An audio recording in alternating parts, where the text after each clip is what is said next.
Salut l'équipe, je m'appelle Romain Auger, bienvenue sur le podcast De Rien. Bonjour tout le monde, je suis ravi de vous retrouver pour ce nouvel épisode de Rien, le podcast où on parle investissement, business et réussite. Je vous retrouve dans un lieu vraiment sublime qui s'appelle la Communale Saint-Ouen. C'est un lieu de vie extraordinaire où il se passe beaucoup de choses. On peut s'y restaurer le midi, il y a plein de petits stands, de petits ateliers. Il y a des stand-up, il y a des talks, il y a une salle de spectacle. Et nous avons la chance d'enregistrer dans un studio radio de très grande qualité. Donc le son va être normalement au rendez-vous. Je tiens à remercier chaleureusement Ilyes qui m'a très très bien accueilli ce midi et qui m'a fait découvrir ces lieux sublimes. Alors aujourd'hui on se retrouve en compagnie de Karine Bianza. Bonjour Karine. Bonjour. Karine, on s'est contacté grâce au service des éditions Maxima, puisqu'elle a écrit un super ouvrage qui s'appelle « Guide d'émancipation financière ».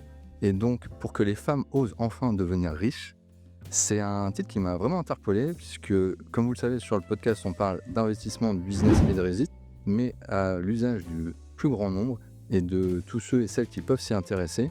Et je pense qu'il est intéressant d'en parler aussi à la communauté des femmes. Moi, je peux avoir l'impression que parfois, c'est des groupes de femmes à l'usage des femmes qui peuvent être fermés, mais ce qui est très bien, bien sûr, pour les femmes.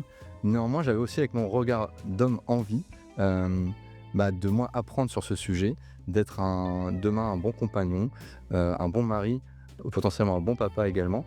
Et donc, ça me semble intéressant aussi de s'acculturer à ce sujet-là. Karine, en début d'épisode, ce que je te propose, c'est de peut-être te présenter ton histoire, qui es-tu et ce qui t'a mené à cet ouvrage. Écoute, bonjour Romain et merci de m'inviter. Écoute, moi j'ai un parcours de 16 ans en direction marketing au sein d'un groupe du CAC 40. Et en parallèle de ça, j'ai eu tout un parcours d'investissement financier immobilier.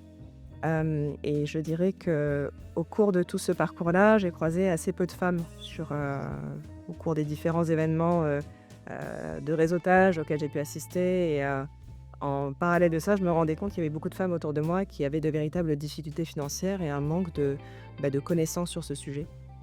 Et la raison pour laquelle j'ai écrit ce livre, c'est que l'année dernière, j'ai eu une discussion avec ma sœur, qui est une petite fille que j'adore. Et elle m'a posé des questions en me demandant comment est-ce qu'elle pourrait éduquer sa fille pour justement l'accompagner à avoir une bonne situation financière plus tard. Et c'est à ce moment-là que je me suis rendu compte qu'il y avait énormément de choses que je savais et que j'avais envie de partager avec elle, mais que ça n'allait pas tenir en quelques phrases. Et c'est comme ça que j'ai eu envie d'écrire ce livre. Trop bien. Donc du coup, on va commencer à rentrer dans le vif du sujet. Question volontairement peut-être un peu macho. Alors, on se l'est dit en neuf, donc je mets les deux pieds dans le plat. C'est vrai qu'il peut y avoir des questions maladroites, mais c'est aussi le but de l'exercice et de l'épisode, de se dire, moi avec mon regard peut-être un peu pâteau, un peu gauche, on va dégrossir des sujets, des thématiques.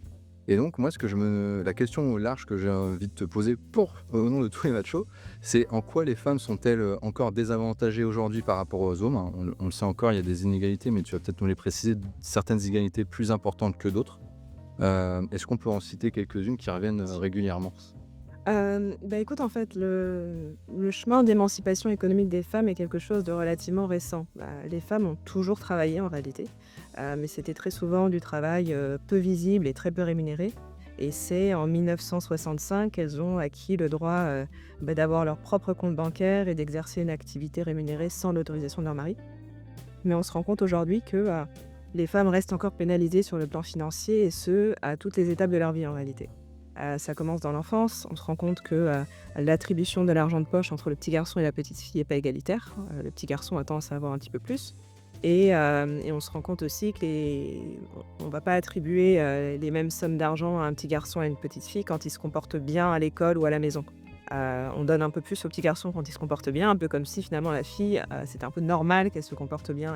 Et très tôt, on arrive à ancrer des habitudes en fait d'être moins bien récompensées, même quand on fait bien son travail, chez les petites filles, et qui vont commencer à construire ce qui va les pénaliser plus tard dans leur vie professionnelle.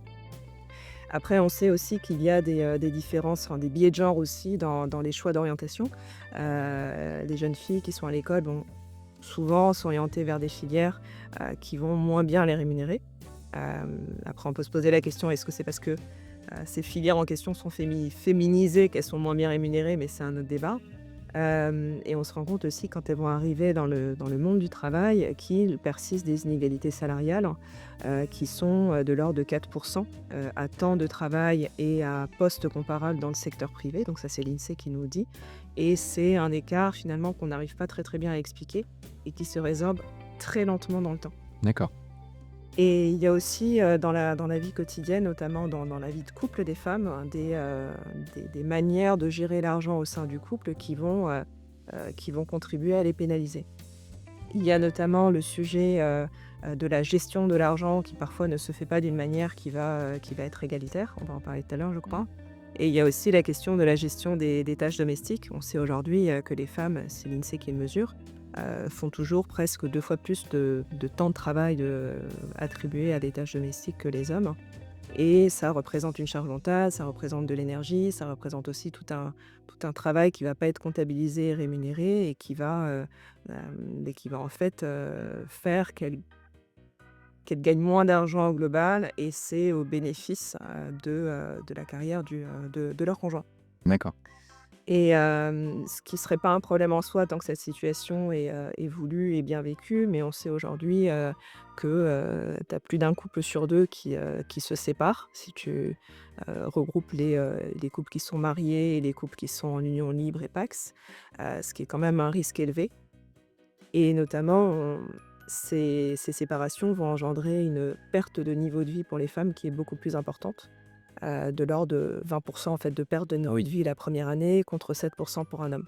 Donc tout ça, ce sont des choses qui sont mesurées, et ça, c'est un peu le parcours en fait, de vie d'une femme où, voilà, il va y avoir tous ces obstacles qui vont empêcher que le développement de son patrimoine se fasse dans des bonnes conditions et ça conduit très souvent les femmes à se retrouver avec des retraites aussi qui sont beaucoup plus faibles parce qu'elles ont, voilà, gagné beaucoup moins d'argent au cours de leur vie. Voilà ce qu'on peut dire sur ce sujet. Après, il y a effectivement des sujets d'attitude par rapport à l'argent et à l'investissement qui vont être différentes entre un homme et une femme. Hem et tout ça fait qu'il y a effectivement un sujet, Mmh. heu, qui concerne les femmes et l'argent, qu'il me semblait indispensable d'aborder dans ce livre, en donnant notamment des clés de compréhension très précises, très factuelles, mais aussi en donnant des pistes, pour faire différemment et pouvoir justement, déjouer tous ces pièges-là et avoir une situation financière, aussi optimale que possible au cours de sa vie. Oui. Alors d'ailleurs, pour mettre, l'eau à la bouche aux auditeurs et auditrices, qui écoutent le podcast, moi le livre, j'ai trouvé très bien pensé parce qu'il est fait en leçons finalement, donc 10 leçons. Donc ça permet de quelque part le chapitrer, avoir une suite logique et à la fois, si on veut venir repiocher, moi je l'ai lu à l'inverse un peu dans le désordre et ça le fait très bien. Donc c'est chouette. En plus, tu mets pas mal, de ta propre expérience, de ta propre vie et aussi, de la culture en fait, je sais pas quelle culture on pourrait, quel nom on pourrait donner à cette culture, mais en tout cas une culture qu'on connaît, avec La des culture populaire. voilà, les Un cultures populaires et c'est très sympa, du coup ça se lit, de manière assez simple et moi il y a 2 choses sur lesquelles j'aimerais rebondir sur ce que tu as dit.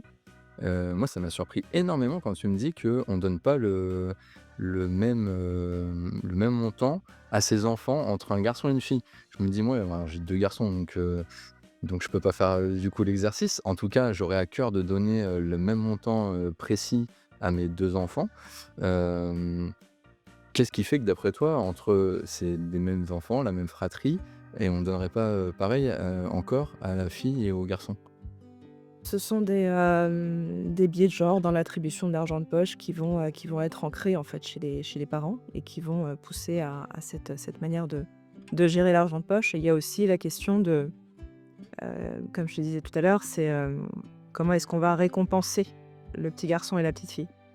Quand une petite fille va, bien se comporter à l'école ou à la maison, elle va moins recevoir en fait d'argent que lorsque le petit garçon, va faire la même chose, en fait. Lui, effectivement, on va considérer qu'il fait un effort particulier Mmh.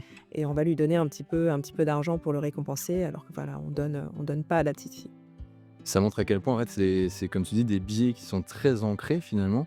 Est-ce qu'on considère du coup comme presque une dette ce que fait la jeune fille et que c'est normal, alors que le petit garçon, on parle d'exceptionnel. Exactement. Donc il faut effectivement réussir, d'où l'importance de ce genre d'épisode, de prendre un pas de recul et de revenir dans ces systèmes, si ce n'est égalitaires, mais équitables également.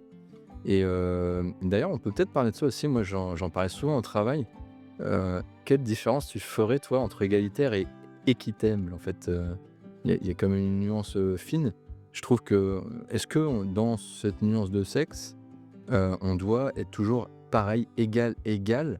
Ou est-ce que c'est juste, en fait, d'une façon différente, faire en sorte qu'on ait des rapports qui conviennent, aux deux parties prenantes? Bah, alors ça dépend de quoi on parle, dans ce sujet, dans ce livre qui parle beaucoup d'argent par exemple, il y a un vrai sujet entre, d'équité au niveau de la gestion de l'argent d'un foyer. Moi j'ai mis fait tout un chapitre en fait qui parle de ça, qui fait un état des lieux justement de comment est-ce qu'aujourd'hui les couples, statistiquement vont gérer l'argent, compte commun ou pas, quelle est la manière aussi de gérer les dépenses communes et hem et il y a des manières de faire qui parfois ne vont effectivement ne pas être équitables. Mmh. Quand on va par exemple, heu, attribuer la gestion de certaines dépenses, de certaines natures de dépenses en fait, certains postes de dépenses à la femme, par rapport à l'homme. On sait que dans certains couples, il va y avoir, des dépenses d'investissement qui sont davantage prises en charge par les hommes, comme par exemple l'achat d'une voiture, donc le crédit va être pris sur le compte de l'homme parce qu'il gagne un peu plus. Alors que la femme, on sait aujourd'hui à travers les études qui ont été faites que, elle va beaucoup plus souvent prendre en charge les dépenses du quotidien et les dépenses qui sont liées aux enfants, qui sont en fait des achats de produits périssables. Et en cas effectivement de séparation, dans le temps, ce sont pour la femme des achats qui ne construisent rien, alors que pour l'homme, ça voilà, ça a une valeur dans le temps et ce sont des choses qu'il pourra plus facilement revendiquer en cas de séparation ou de divorce. Donc ça, c'est un exemple de situation qui n'est pas équitable justement et il faut faire très Et ouais. attention à prendre les bonnes décisions par rapport à ça. Moi, je donne une bonne pratique effectivement, dans le livre, c'est de faire en sorte que chacun puisse contribuer, aux dépenses du foyer, à pro à contribution de ses facultés respectives. Donc c'est le Mmh. principe du mariage, hein, qui est dans la loi aujourd'hui. Et l'idée, c'est que, par exemple, si les dépenses du couple, je donne un chiffre rond pour simplifier, sont de 10 000 €, donc pour le foyer, les dépenses liées aux enfants et à la maison. Si l'homme gagne 6 000 € par exemple, l'idée est qu'il puisse contribuer à hauteur de 6 000 € sur ses dépenses et la femme contribuera au reste vu qu'elle gagne 40 des revenus du foyer.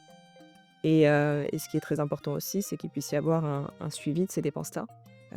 Donc là aussi, avoir un compte commun pour les dépenses qui sont celles du foyer, permet d'avoir cette traçabilité et de pouvoir justement, revendiquer et plus facilement, qui a payé quoi. Et ça évite aussi tout ce qui est compte d'apothicaire en fin de mois et cetera. Donc voilà, c'est un peu une bonne pratique, équitable justement, au niveau de la gestion des dépenses. Ouais, je te rejoins à 3000. En fait, on est en plein dedans. C'est-à-dire que là, pour les dépenses, les charges, on est en plein dans si on fait 50-50, effectivement, ça sera égalitaire, mais ça sera pas du tout équitable, surtout s'il y a une différence importante de revenus entre, les conjoints. Et deuxième point que je trouve intéressant aussi, c'est vrai que, hem, par réflexe, par, mœurs, tu dis par biais même, les femmes vont, beaucoup plus, s'occuper, alors attention, on fait beaucoup de généralités, je sais que tout le monde n'est pas pareil et moi j'ai à cœur d'être un bon papa donc je fais vraiment attention à peser mes mots.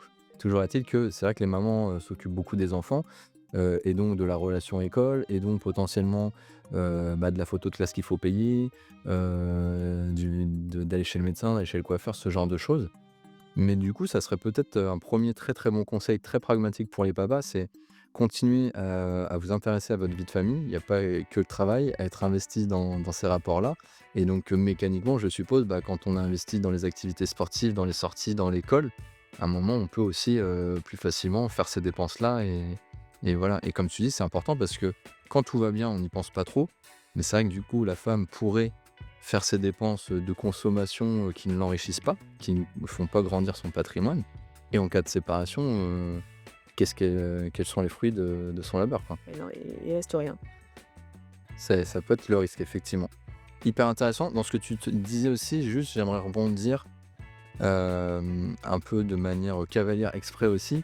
C'est vrai qu'on pourrait avoir cette idée que les inégalités de salaire se réduisent beaucoup parce qu'aujourd'hui, il y a beaucoup de femmes, de plus en plus à des postes à responsabilité, au pouvoir et toi, tu me dis que non, c'est encore, très marqué finalement, dans la société? Tout à fait. Tu as encore, ces 4 en fait, tu as effectivement ces 4 à temps de travail et à type de poste comparable, hein. Mais on sait aussi qu'il va y avoir des inégalités qui sont plus fortes si tu enlèves en fait cette notion de temps de travail parce que les femmes travaillent plus souvent à temps partiel. Parfois, c'est un temps partiel qui est subi et on sait aussi qu'il y a, aussi une nature de poste occupé qui est différente entre les hommes et les femmes. Donc très souvent, elles vont occuper des postes qui sont moins bien rémunérés. Oui, c'est-à-dire tu dis qu'il y a 2 inégalités. La première, c'est à poste vraiment comparable, salaire, qui n'est pas identique, mais aussi l'accessibilité à des postes clés et à des postes où justement il y a des gros salaires qui ne sont pas encore, tous, ouverts aux femmes. Tout à fait. D'accord, ouais. Donc double injustice.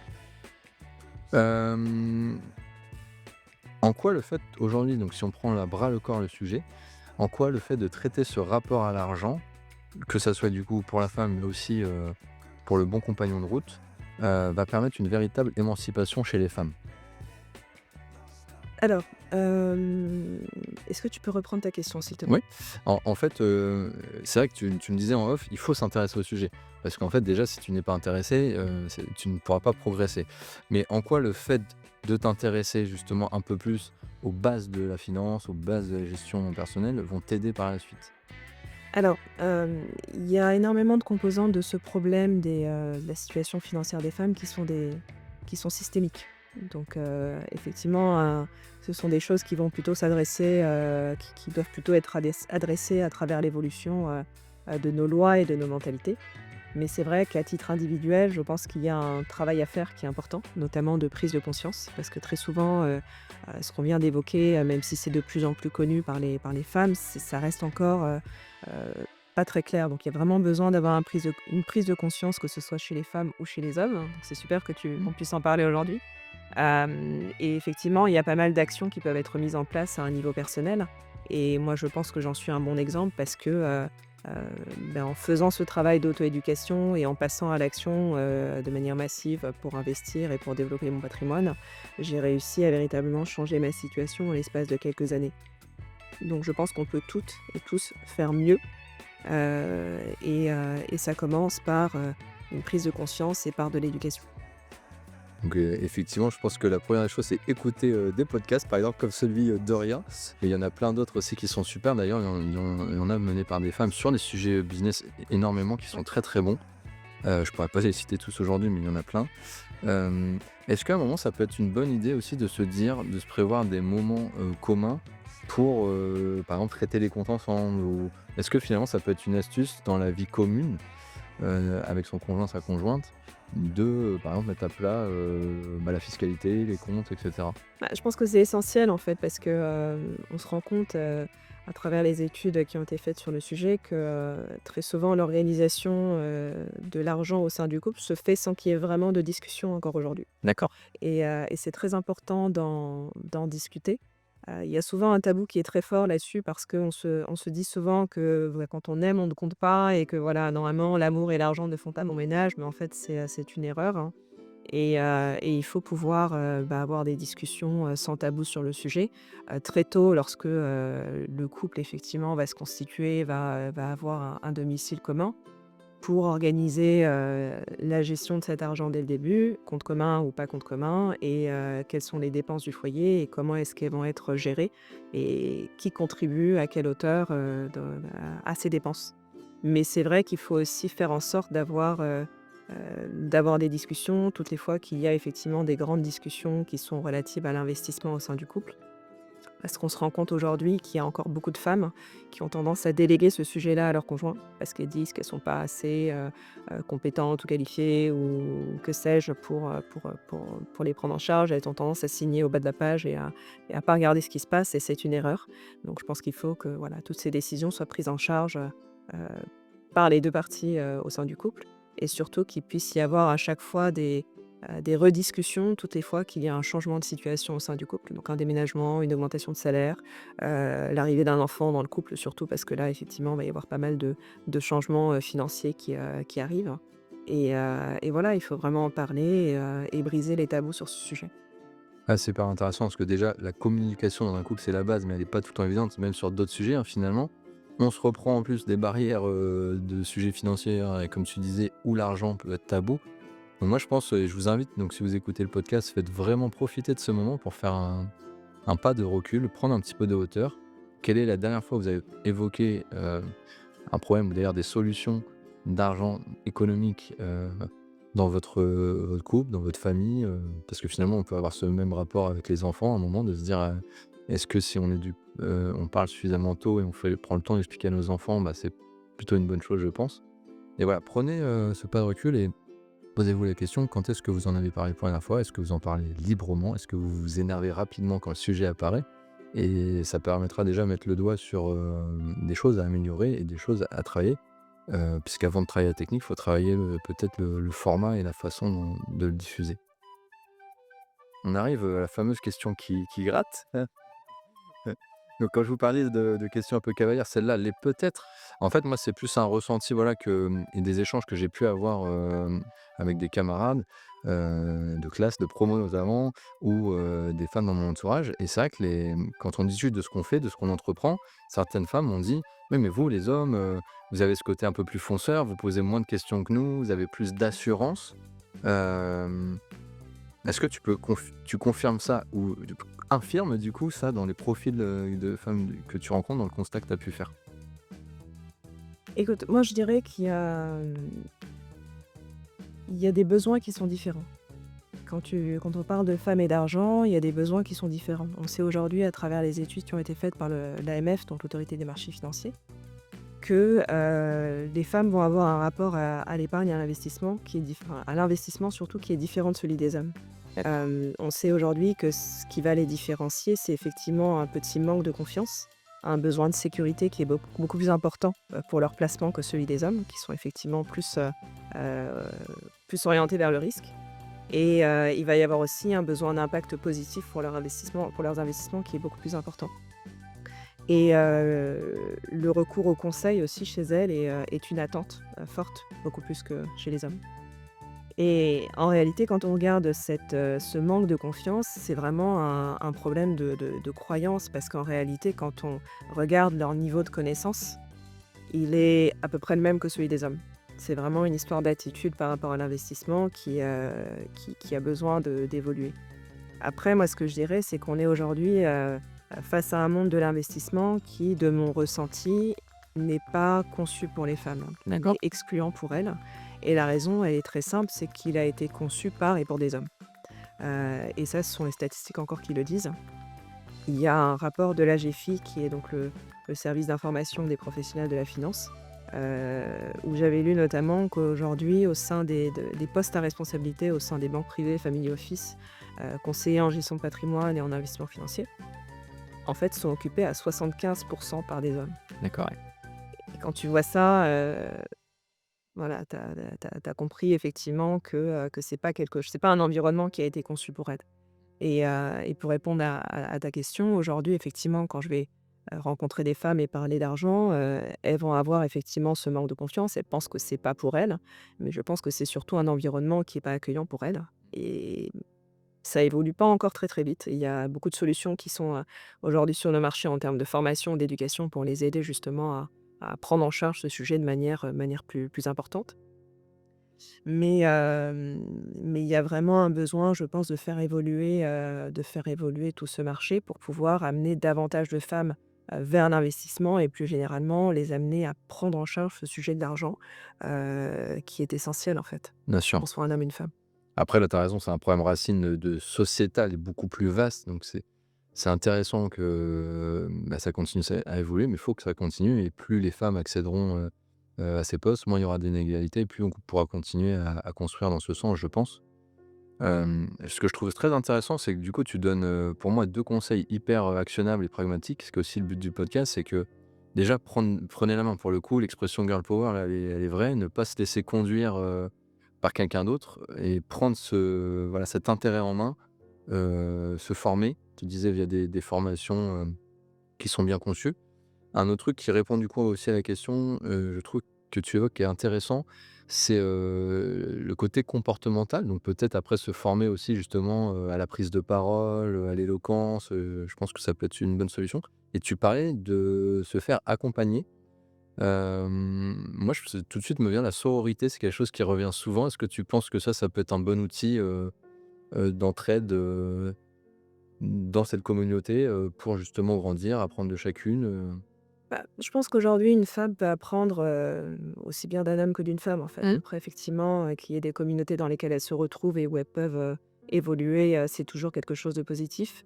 Mais effectivement, la priorité reste de s'éduquer sur le sujet et d'arrêter de croire que c'est pas pour soi. Je pense que c'est un sujet que n'importe qui peut prendre en charge, voilà, en y passant un petit peu de temps, c'est parfaitement accessible à tous et à toutes. Et il faut vraiment effectivement, changer ses croyances par rapport à ça et prendre la décision de s'en occuper. En fait, 2 points, c'est qui je pense que enfin, moi, c'est ma conviction, la santé financière, c'est quelque chose qu'on ne peut pas déléguer. C'est comme la santé du corps, en fait. Tu peux pas envoyer quelqu'un passer tes examens médicaux à ta place, tu vois? C'est Mmh. c'est un truc que tu dois gérer toi-même et Une c'est belle métaphore, ouais. et il faut voir ça comme ça et se dire: «Bah, voilà, j'ai besoin de». S'il me manque des connaissances pour le gérer, je vais pas aller demander à quelqu'un de le faire pour moi. Il faut que je le prenne en charge et que je prenne mes propres décisions. Mmh. Donc vraiment, en priorité, s'éduquer et très vite pouvoir passer à l'action et mettre en place des choses très concrètes pour avancer. Très clair. Et du coup, alors je vais prendre un peu la question en désordre, mais ça me fait un peu rebondir sur ce que tu viens de dire. Hem, une autre astuce pour se faire accompagner finalement, c'est de trouver, un ou une mentor. Et toi, je trouvais que je l'ai entendu très peu de fois. En fait, tu dis que le mentor n'a pas besoin d'être, tout de suite physique. Oui, tout à fait vrai. Est-ce que tu peux m'en dire un peu plus là-dessus? Bah, oui, effectivement, je parle beaucoup de ça parce que, je parle notamment de mon expérience personnelle, dans ce livre parce que pour moi le fait d'aller à la rencontre de personnes différentes a été vraiment un catalyseur dans mon changement. Parce que, quand j'ai commencé à m'intéresser à ces sujets-là, j'ai commencé par lire des livres sur le sujet des finances personnelles et j'ai découvert énormément de choses, que j'avais apprises, nulle part, hein, ni à l'école ni dans ma famille et c'était vraiment une révolution. Mais à partir du moment où j'ai voulu mettre en place des choses concrètes dans ma vie, en fait, autour de moi, ça bloquait un peu. Tu vois? Mmh. Je mettais en place des nouvelles actions et enfin des nouvelles manières de gérer effectivement mon budget et mon conjoint à l'époque, voilà, avait, des réactions assez négatives par rapport à ça, D'où l'importance de bien s'en entourer. Tu parles aussi beaucoup de ça dans l'ouvrage. et à côté de ça, quand j'ai commencé à vouloir investir dans l'immobilier, en fait, il y avait personne qui avait fait ça autour de moi. Donc j'ai vraiment dû faire en sorte, d'aller à la rencontre de personnes, dans le cadre d'événements de réseautage, pour pouvoir avoir des gens qui étaient dans cette même dynamique et qui pouvaient m'apporter des informations ou même juste, de l'énergie, en fait, pour pouvoir me lancer avec confiance dans ces projets-là. Et aujourd'hui, c'est quelque chose effectivement avec internet qui est accessible à n'importe qui parce que, si on n'a pas des personnes qui peuvent nous inspirer, dans cette direction autour de soi, en fait, avec internet, on a plein de podcasts notamment qui peuvent nous amener à avoir de nouvelles idées, à être inspirés, à avoir de l'information aussi. Donc on peut effectivement avoir des mentors virtuels à travers internet, à travers des livres, en suivant, des personnes qui nous inspirent et dont on admire le parcours et qui nous permettent, de passer à l'action en ayant, l'énergie qu'il faut et les connaissances qu'il faut. Trop bon tips, merci, on le note parce qu'il est très, très bien. Et ouais, tu disais les salons, tu vois? Pour l'avoir vécu, j'en ai fait, quelques-uns là dernièrement et c'est vraiment d'une puissance en fait. Tu rencontres des gens qui ont soudainement une empathie pour ce dont tu parles en fait. Parce que le risque c'est ça, c'est que comme tu dis, si des gens de la famille ne sont pas intéressés, tes proches ne sont pas intéressés, tu peux pas parler de ça parce que ça les intéresse pas, donc ils ne vont de toute manière pas même pas écouter. C'est-à-dire qu'ils c'est même pas ils vont te répondre ou ils vont répondre à côté, ils vont même pas écouter. Et là, le fait d'avoir des personnes qui s'intéressent pile au même sujet, qu'on ait vécu, ils vont non seulement faire preuve d'empathie, t'écouter réellement, mais surtout, il va y avoir une écoute active et ils vont te répondre, ils vont t'enrichir. Et voilà, de partager un même but commun, avec toutes ces personnes, je trouve ça canalise vraiment et ça fédère, quoi. Complètement. En fait, c'est même pire que ça, c'est-à-dire que tu peux très facilement avoir dans ton entourage des gens qui vont te freiner, en fait. Aussi, Ils ouais. n'ont jamais fait ce que tu veux faire et moi je l'ai vécu, hein, la première fois que j'ai voulu acheter un bien, donc j'étais dans mes recherches, j'étais, très active et le jour où j'ai trouvé le bien, qui correspondait pile poil à mes objectifs.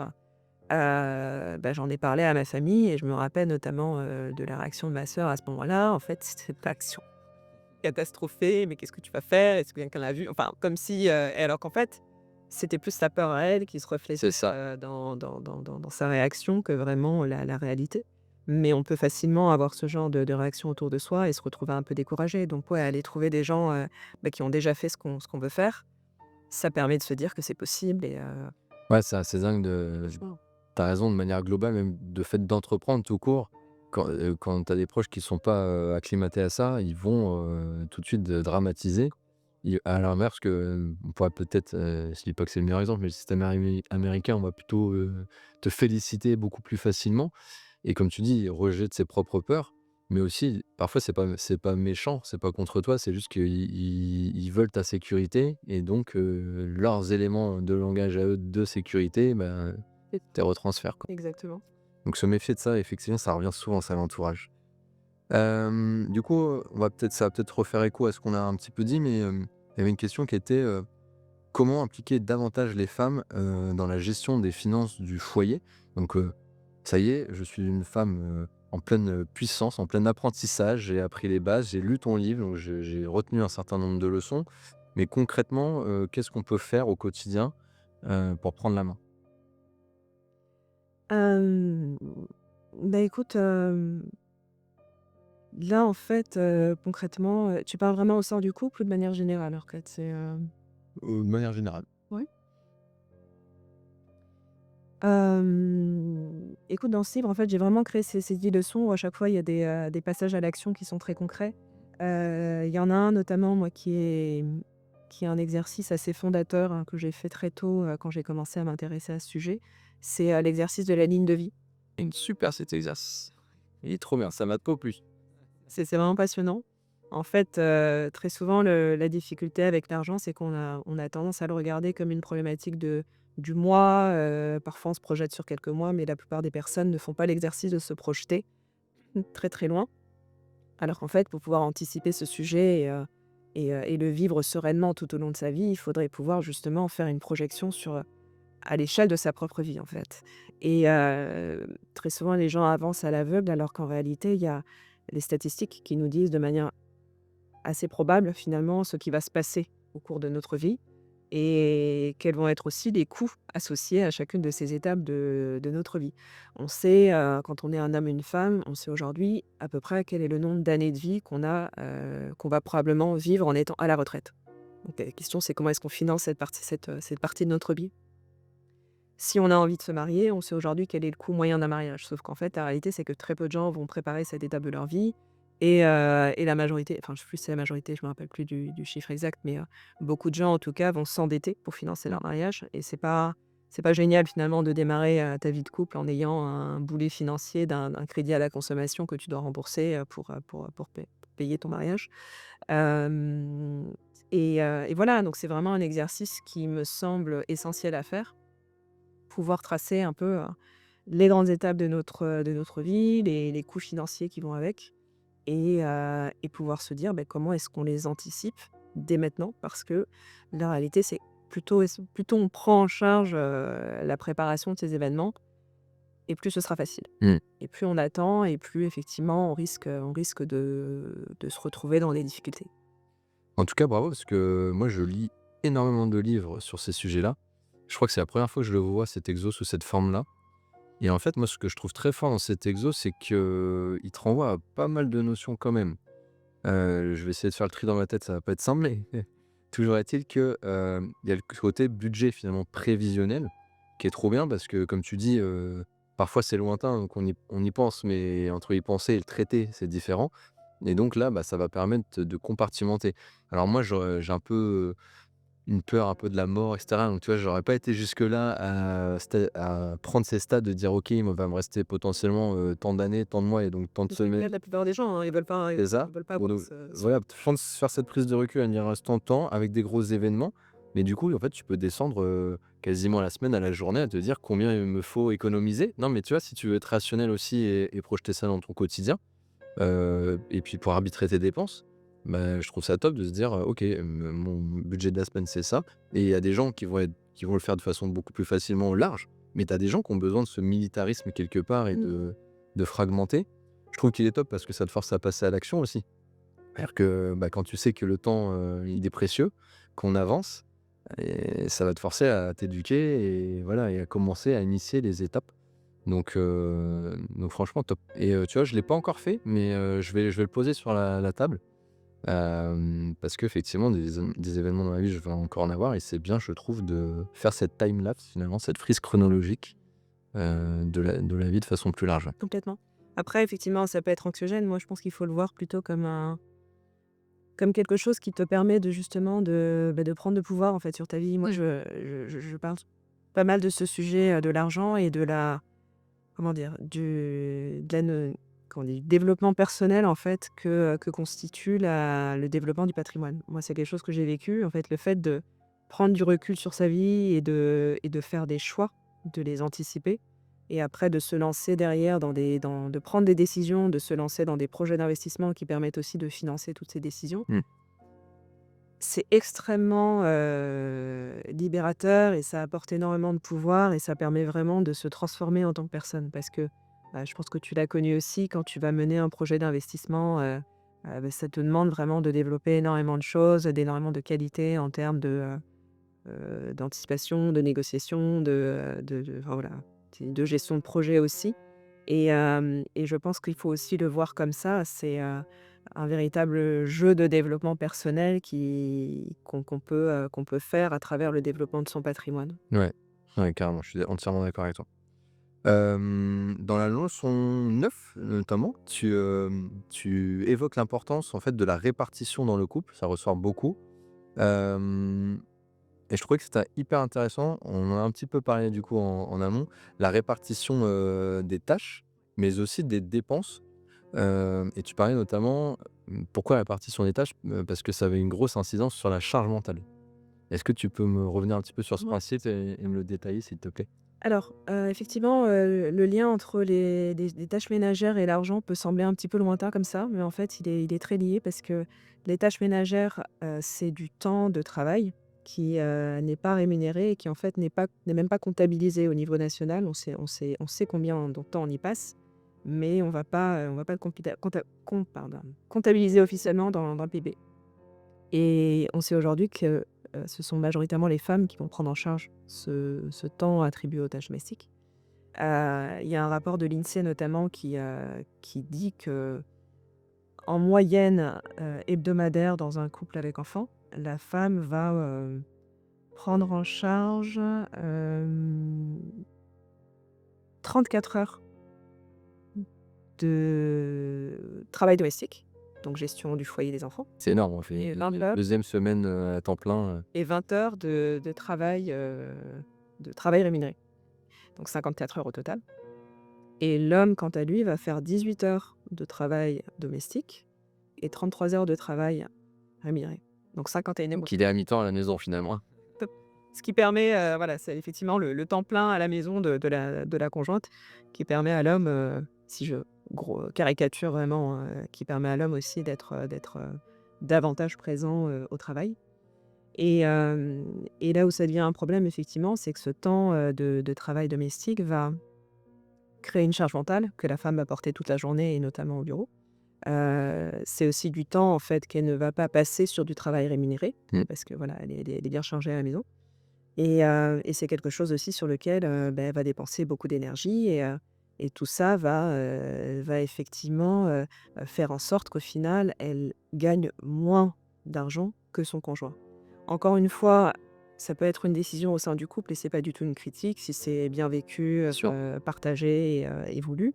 Mais encore une fois, il y a cette problématique des séparations qui va concerner, plus d'un couple sur 2, si on prend tous les couples mariés ou en couple libre. Donc ça fait quand même un risque élevé parce que, bah, derrière la femme aura passé finalement moins de temps à s'enrichir, et l'homme quelque part aura pu aussi, développer, enfin passer plus de temps sur un travail rémunéré parce qu'il a une conjointe qui prend en charge justement ces tâches domestiques.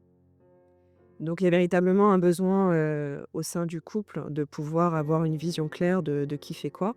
et d'aller vers davantage d'équité dans cette répartition des tâches domestiques, si on veut qu'il y ait pas un membre du couple qui s'appauvrisse au détriment, enfin au bénéfice de l'autre quelque. Oui, oui, tout à fait.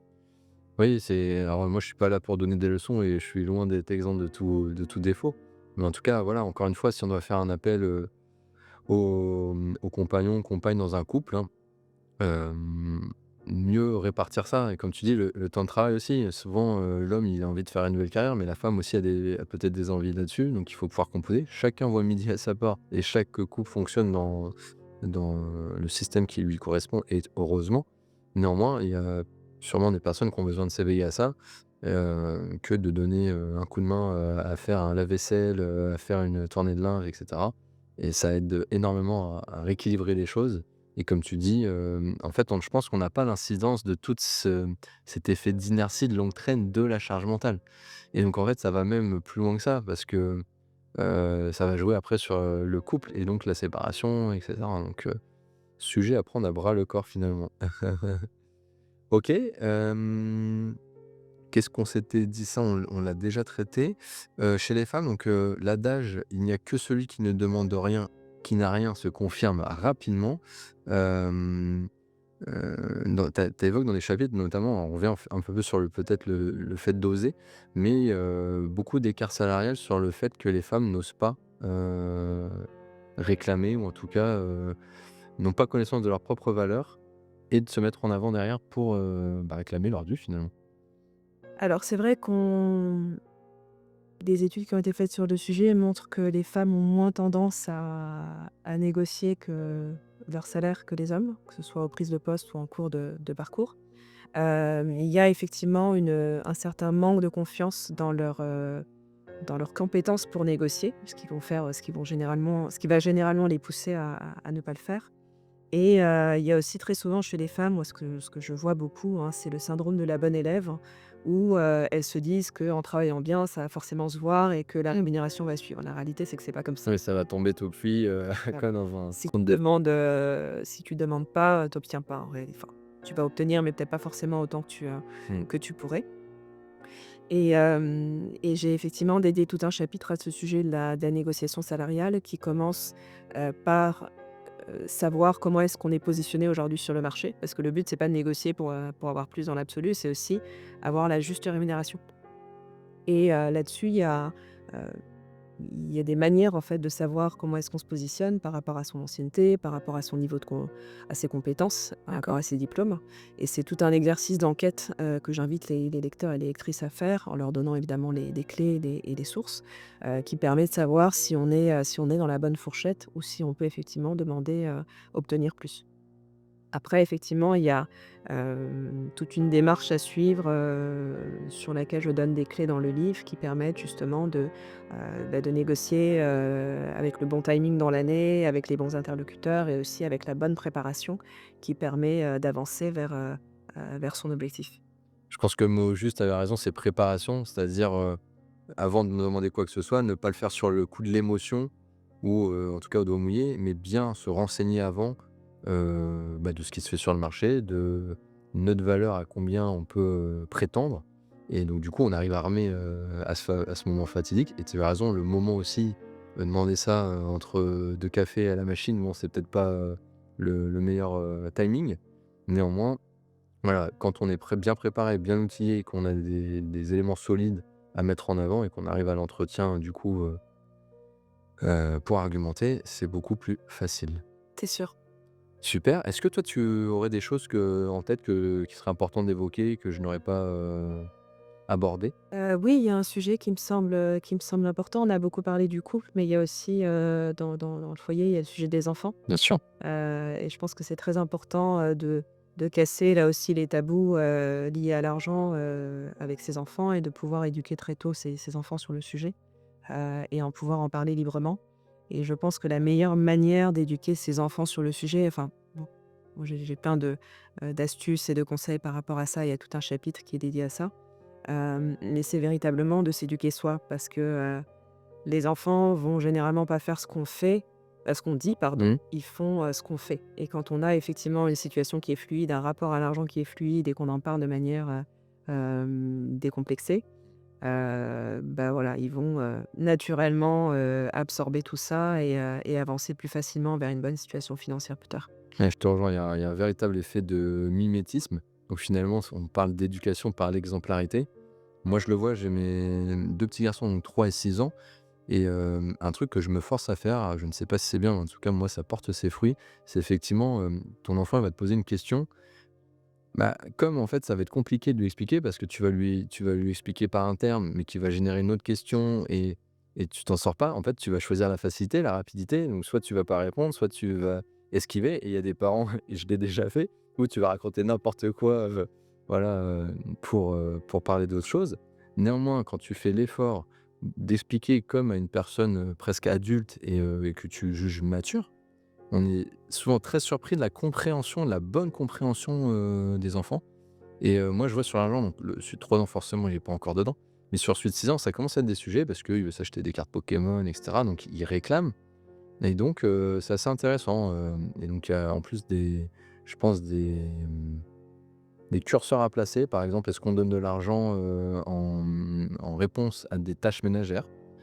Je trouve que ça peut être à la fois un très bon outil éducatif de dire: tu valorises en fait, le travail et la production et donc la valeur de l'argent ou bah, pour tant de temps, tu as eu tant d'argent et à la fois je me dis, c'est aussi du normal et donc on revient à en fait non, c'est la vie de foyer, c'est, de soulager, ta maman, ton papa et de contribuer à un effort de groupe et ça, c'est pas rémunéré, c'est de la vie de tous les jours.